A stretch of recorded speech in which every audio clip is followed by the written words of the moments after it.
जब यह बीपीएससी का नोटिफिकेशन आया था, उसी समय से मैं बार बार कहता था कि जो नियोजित शिक्षक हैं उनके लिए बीपीएससी की ओपन कंपटीशन नहीं बल्कि अलग से विभागीय परीक्षा होनी चाहिए थी।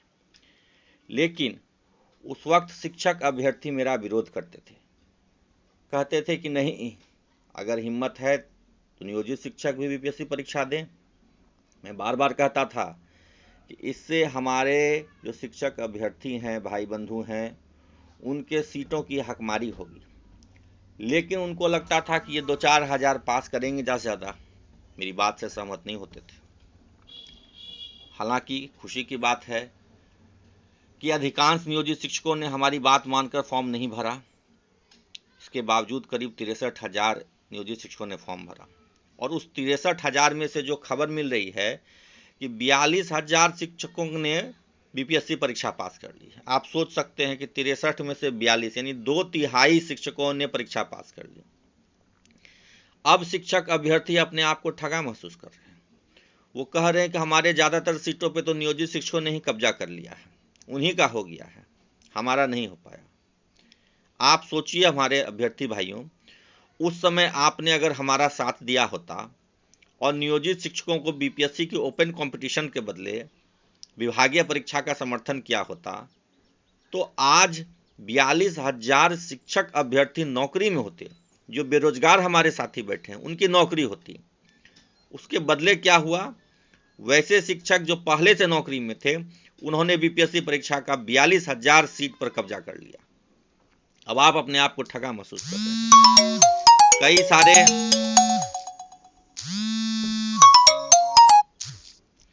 कई सारे ट्विटर हैंडल्स कोसते थे, मैसेंजर पर, व्हाट्सएप पर मुझे मैसेज करते थे, डीएम करते थे ट्विटर पे, अपने तो कोई पास कर नहीं सकते हैं परीक्षा, हम लोग के परीक्षा को डिस्टर्ब कर रहे हैं, दम है तो पास करके दिखाइए।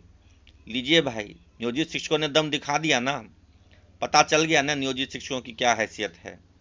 अब आप क्या करेंगे? अब आपके सामने क्या विकल्प है?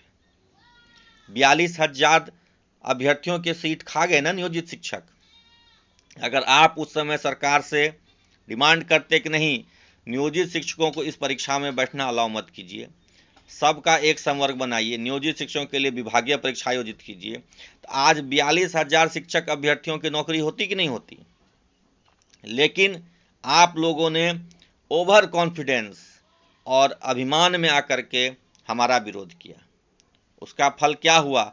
आज 42,000 शिक्षक अभ्यर्थी अपनी नौकरी से हाथ धो बैठे।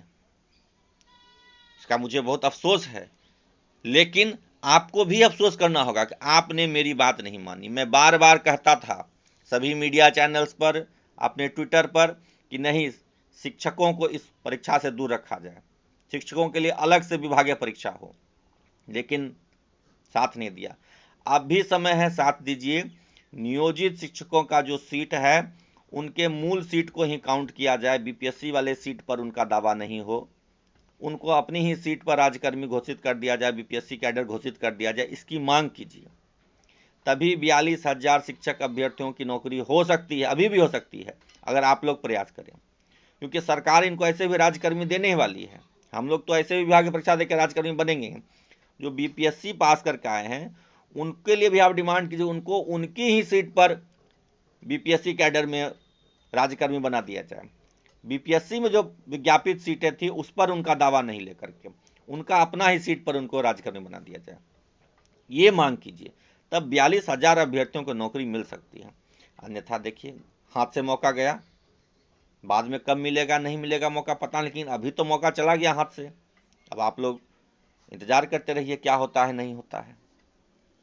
इसलिए साथियों, हम लोग अगर कोई बात कहते हैं तो बहुत ही दूरगामी सोच के साथ बात करते हैं, बहुत दूर की बात सोच के करते हैं। आप लोग हमारा विरोध करने लगते हैं। विरोध करना है कीजिए, लेकिन लॉजिकली सोचिए, आज 42,000 शिक्षक अभ्यर्थियों की नौकरी क्यों गई?